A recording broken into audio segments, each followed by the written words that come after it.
Gemini Man by Richard Steinberg. I just switched my phone over and they updated the operating system or whatever, and anyway, all of my books that I recorded to listen to fall asleep to, like I'm reading myself bedtime stories, got deleted, so I have to start again. So this book, I remember not starting from the beginning. Something about life without Whimsy. So why not go the same way? The pilot put down the microphone and turned to the passenger sitting behind him. We've been cleared. When we hit the ground, keep your head down, your faceplate on, and move quickly away from us. The ice chunks the blades will kick up are like bullets. Get inside as quick as you can. Vitanka zipped up his parka. Aren't you going to shut down? The pilot shook his head. Not here. Engine will freeze up and we'll be stuck until spring. We'll be back for you sometime tomorrow, if we're lucky. Vitanka nodded, pulled his sable-lined hood over his head, and gave a thumbs-up sign. The helicopter banked sharply, coming down at a steep angle. It pulled up at the last moment, thudding to a stop on the frozen ground. A crewman slid the door open and Vitanka jumped out. It seemed like being in the center of an insane blizzard. Snow and ice flew crazily in all directions, forming a solid white wall, obscuring everything within sight. Vitanka felt painful, heavy thumps against his body as he was pelted by the ice. He took a few careful steps forward, desperately trying to pierce the flying whiteness and debris. Looking for the promised reception or guide, he took another step and was knocked to the ground as something heavy struck the back of his head. He lay there for a full minute as he tried to regain his breath, to somehow get back to his feet. Suddenly, he felt a tug at his arms. He resisted at first instinctively, but then gave in to it. 2 minutes later, the storm, kicked up by the rotor blades of the cargo helicopter, abated. Slowly, Vitanka raised his head. 3 men stood around him. One stood on either side, holding onto his arms. The third stood a little bit in front of him, looking down at him. All 3 had their faces obscured by heavy furred parka hoods. The man on either side slowly helped him to his feet. The man in front gestured ahead and to the right. Vitanka fell into step behind him. 5 minutes later, they walked through an open, heavy steel door and into the nearest building. The door was quickly closed and secured behind them. The 4 of them stood in a dark, confined antechamber. Vitanka could barely see the others, but he felt them move. He could almost make out the furry shapes around him. After a minute that seemed like 10, an inner door opened, flooding the chamber with light. The men moved through. Parkas were peeled off and carefully hung on nearby racks. The 2 men who had dragged him in, he could now see they were a corporal and a private, saluted and left down a dimly lit corridor. The 3rd man, a line sergeant well over 50, looked Vitanka over slowly. You can hang that thing, he spit out the word with contempt, over there. Vitanka took off his expensive winter snowsuit, trying to ignore the tone in the man's voice, then turned back to him. I am Major Vitanka, he began. I carry priority. Whatever, the sergeant said in a disinterested voice. This way. He headed off to his right. Vitanka paused, then followed. So far, nothing was as he had anticipated.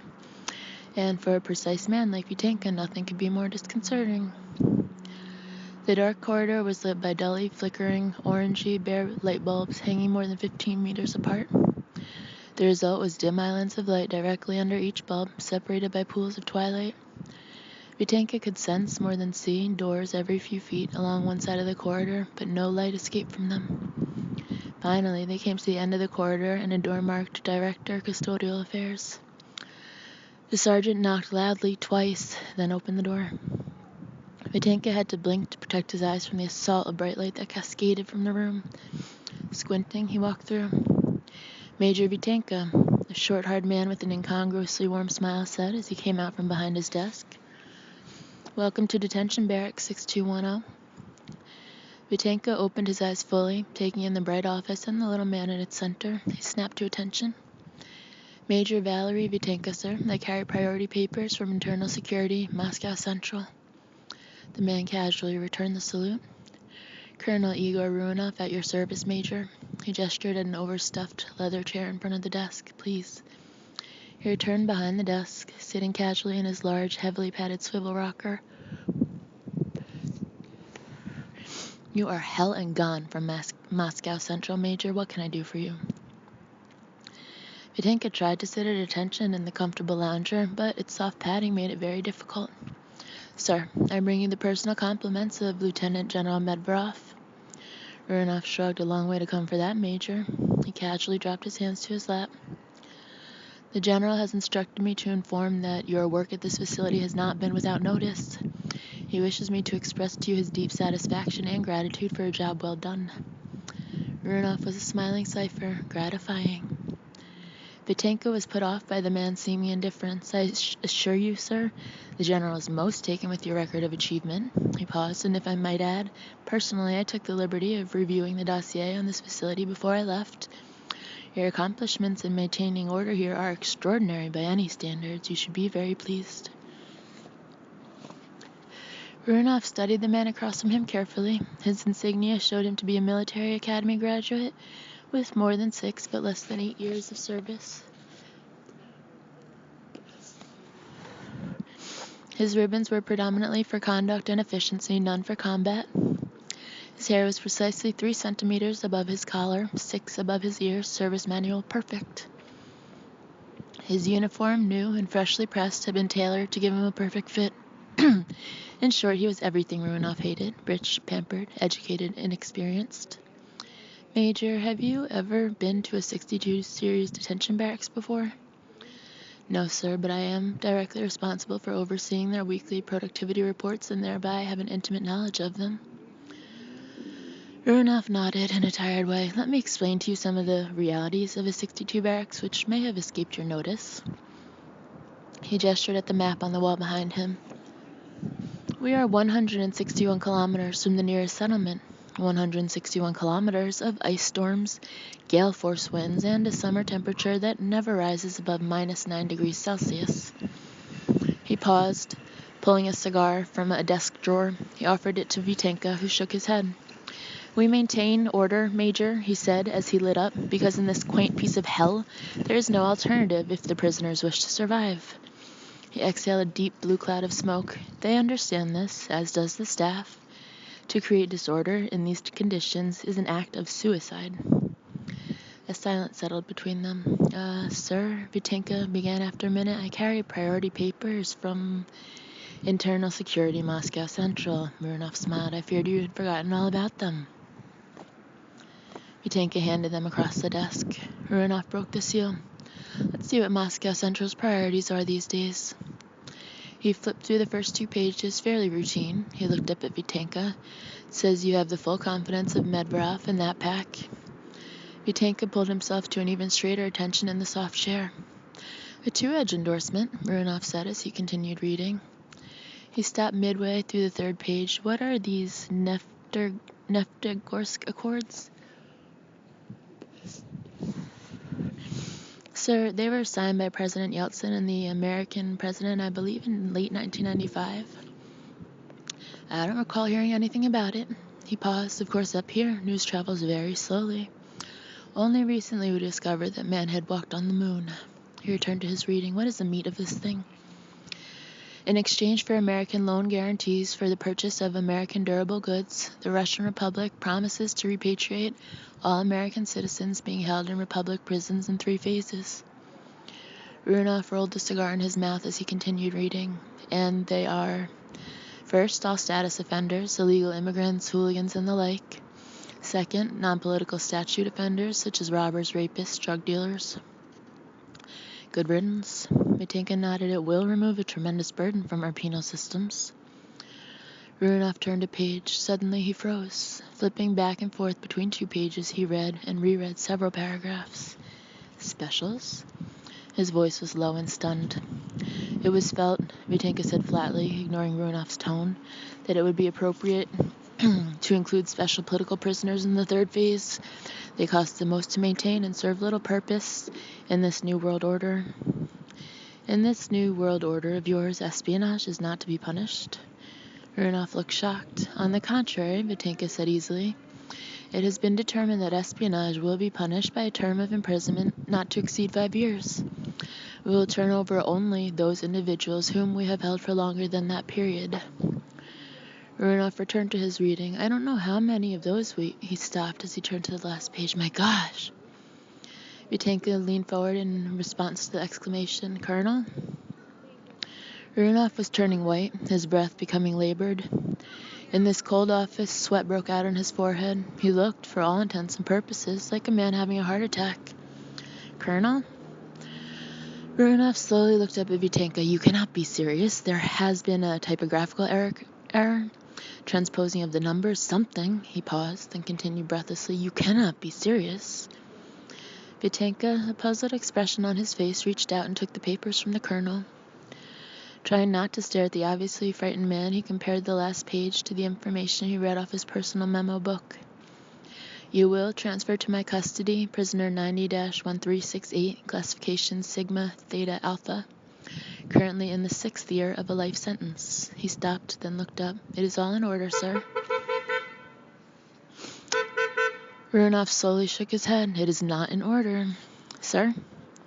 This man, Runoff began in a hushed tone, 1368, you actually intend to release him?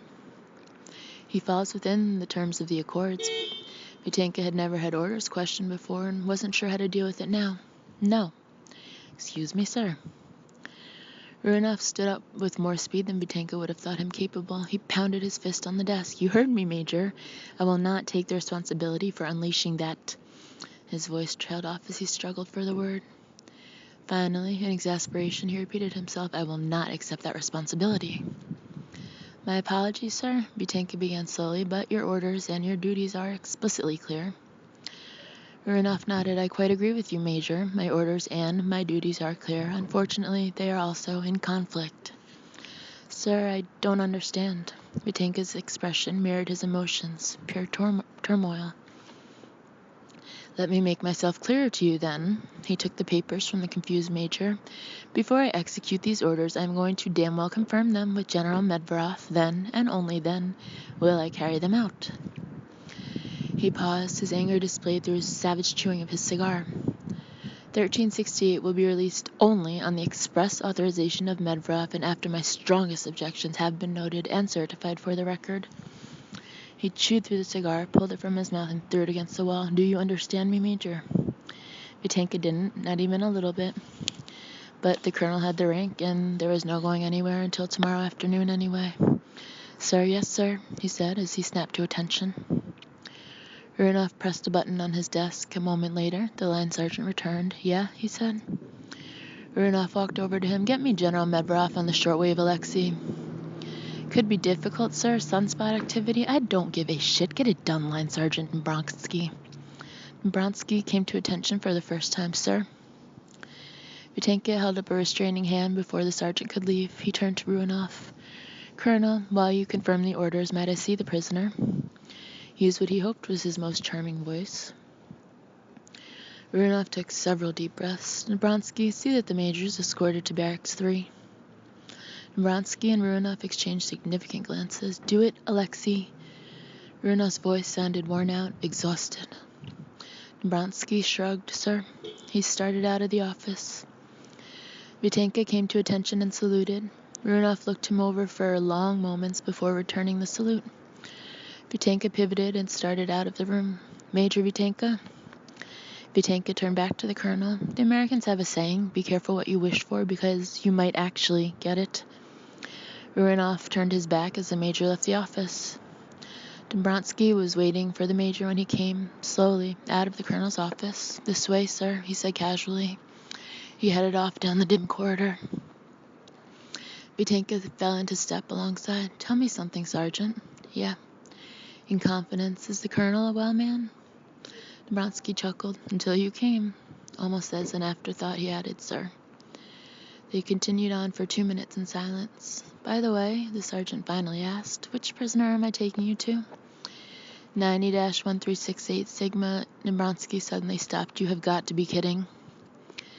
Vitenka had reached the end of his patience. This attitude coming from an officer who outranked him was one thing, but this refusal to accommodate his priority orders by an underling was just too much. "You will come to attention, line sergeant." Vitenka's voice was crisp and authoritative. Dombrowski stood there, staring at Vitenka as if he'd lost his mind.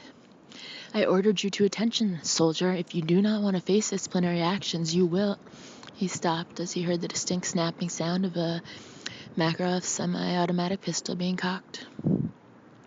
He looked down to see the barrel of the casually held pistol pointing at his groin. "Major," Dombrowski began slowly, "you aren't in Moscow now. Here on the dark side of the moon, we have our own way of doing things, and the smart man learns how to adapt to it." Vitenka stood stock still. He had heard of cases of claustrophobic insanity in the 62 barracks before. The cold, the isolation, the pressure of dealing with the Republic's most dangerous criminals. "What do you want, line sergeant?" he asked softly. Dombrowski shook his head as if he were dealing with an idiot child. "Major, I've been ordered to take you to Barracks 3. I'll do that, but if you want me to take you to 1368, you'd better give me a reason with more teeth than orders." The pressure of the barrel of the gun against Vitenka's pelvis convinced him to do things the sergeant's way. "I have orders," he said slowly, "to take custody of 1368 and deliver him to the Americans." "Bullshit." Vitenka slowly reached into his pocket and pulled out his priority papers. He handed them to Dombrowski. "The last page, Sergeant." Dombrowski quickly scanned down the page. As he read, a smile spread across his face. "Thank the saints," he muttered under his breath. He lowered the hammer on the gun and holstered it. He clapped Vitenka on the back. "Major, you're about to make some men very happy." He started down the corridor, followed a moment later by a very confused Vitenka. Dombrowski threw open a door at the end. "Sacha, Mikhail, Janos, come with me and bring your weapons." The three men looked up at him from their card game. "Why?" one of them asked. "We're going to pay a call on 1368. The men's faces turned from disinterest to fear. Dombrowski shrugged. It might be to say goodbye to the bastard. Reluctantly, they stood up, pulled on their jackets, grabbed their Kalashnikovs, and trooped into the corridor. Halfway out, one of them stopped, turned around, went back in, returning with 3 extra clips of ammunition. Vitenka watched the reluctance, the barely suppressed fear, and shook his head. He followed the men down another dark corridor. "Sergeant," he said quietly once he caught up with him, "what in the hell is going on here? The colonel acts as if it is an act of treason to release this man, and you all act as if this is second Christmas." Dombrowski raised his eyebrows as he directed Vitenka down a flight of stairs. "We crossed from building to building underground. It's simpler and a hell of a lot warmer." At the bottom of the stairs, they started through a bone-chillingly cold tunnel, reinforced on the sides and ceilings with wooden planks. "You're taking him," Dombrowski said once they were well into the tunnel. "What did they tell you?" Vitenka stumbled, braced himself against the wall, then continued on. The soldiers ignored him. "He is an American intelligence agent who was captured by internal security forces 6.5 years ago. He received a life sentence and was sent here." As they stepped out of the tunnel, the men paused to warm themselves around a space heater at the foot of another flight of stairs. "Typical," Dombrowski said. He took off his gloves and warmed his hands. "Major," he said without looking up, 1368 is not an intelligence agent." He looked deeply into Vitenka's eyes. "He is the fucking devil." He put on his gloves and started up the stairs. Vitenka followed close behind. "When he was first brought here," Dombrowski said as they climbed, "he was under heavy sedation. Our orders were most simple.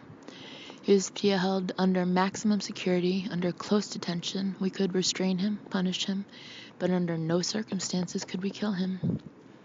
When he regained consciousness, he attacked and killed the nurse corporal who was attending him. He also seriously injured 3 guards before he was restrained." He pointed to his left. They were on the 3rd floor now. Steel doors lined both sides of a well-lit corridor. "Since that time," Dombrowski continued, "he has killed 2 more guards, crippled 2 others, and escaped twice." "Escaped?" Dombrowski nodded. "The first time we found him passed out on the ice after 4 days and nights of sub-zero freeze. Don't ask me how he survived. I don't ask the devil how he does his tricks." Vitenka saw 2 soldiers standing sentry duty in front of a steel door at the end of the corridor. "And the second time?" he asked. For the first time, Nemransky seemed shaken. Somehow he crossed the snow plain and made it to the settlement of Kursk. He paused as if reliving a painful memory. He caused the death of a civilian family of 4 and 2 members of local militia forces before we finally caught him up. They stopped 10 feet from the guarded door. Vitenka looked shocked. He was never tried for the murders? Nemransky took a deep breath. 1368 is classified Sigma Theta Alpha, politically sensitive. If the colonel had his way, he would have driven a stake through the man's heart years ago, but Moscow's orders, we couldn't touch him. Just restrain him as best we could and hope he died of natural causes. The men fanned out against the far wall, pointing their rifles at the closed and bolted door. Nemransky signaled for the sentries to join them. The weapons were cocked and held tightly against their shoulders. Nemransky put his hands on the door's heavy bolt. This is 1368. Vitenka held up his hand. The man is sedated, no? Nemransky shook his head. We don't have enough for the psycho cases, so we have to ration it. He hesitated. Besides, he's pretty much built up a tolerance to the stuff we got. He pounded on the door with the butt of his pistol. Prisoner 90-1368, you will rise, move to the far wall, and kneel against it. You will cross your legs at the ankles with your hands on your head in plain view. If you are not in this position when the door is open, you will be fired on. Vitenka pointed at the viewing hatch. Aren't you going to check? The men's fear seemed to be contagious. No, I know of a guard who lost his eye that way.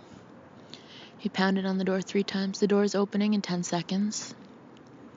Beads of sweat stood out at the old sergeant's temples as he slowly drew back the bolt. With a last look at Vitenka, he pulled the heavy door. He immediately jumped back, gun cocked, and pointed through the door.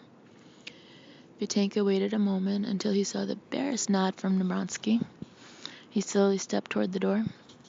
Standing between all those ready-to-fire rifles and this apparently murderous monster reminded him of an old African saying he had picked up while stationed in Angola.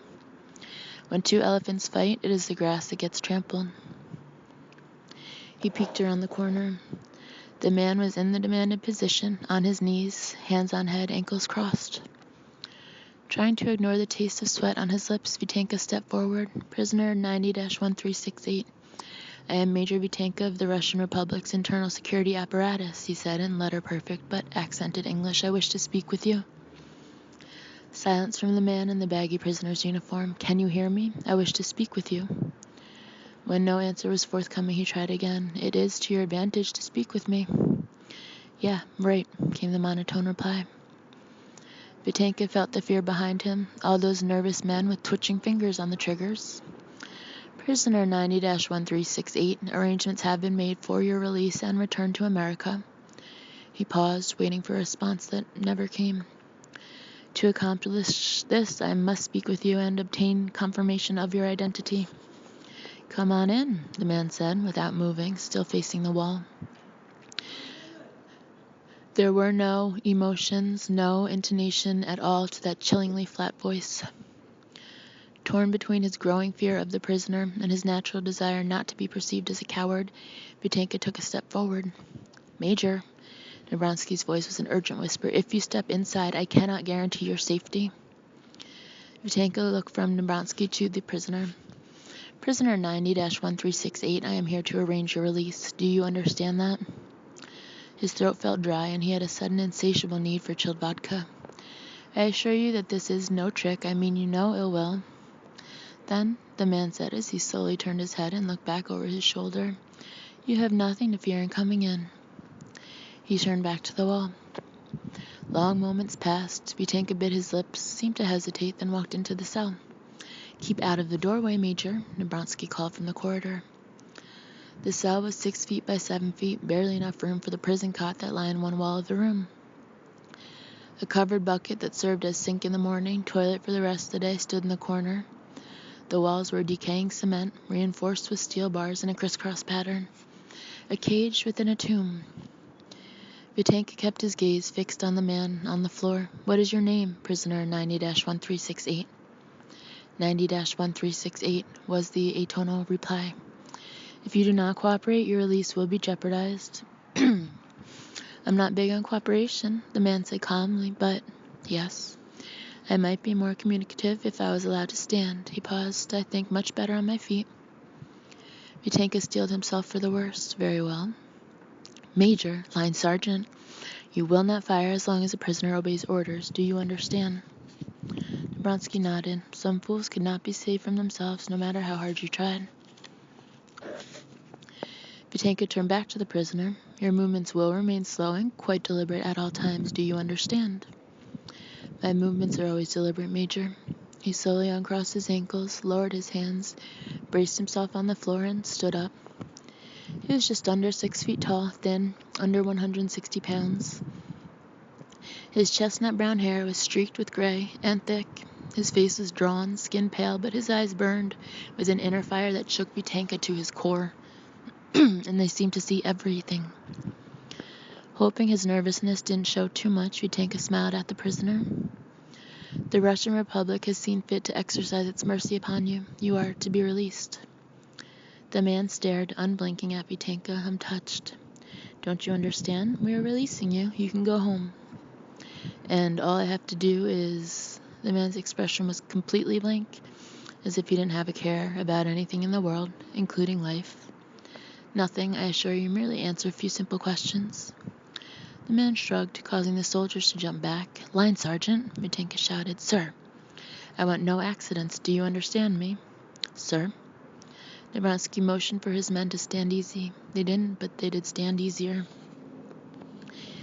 Vitanka turned back to the man. My apologies, sir. Now for my questions. You know, the last man who asked me questions left disheartened. Vitanka was pulling his memo book from his pocket. You mean disheartened, sir? As you like. Vitanka looked up into that blank face and burning eyes so suddenly that he dropped his memo book. Before he could react, the man bent down and picked it up. He held it out to the unnerved officer. Slowly, holding his breath with every movement, Vitanka reached forward, taking the book from the man. He quickly opened it, preferring to concentrate on the notes within than to look at the cheerless smile that played at the corners of the man's mouth.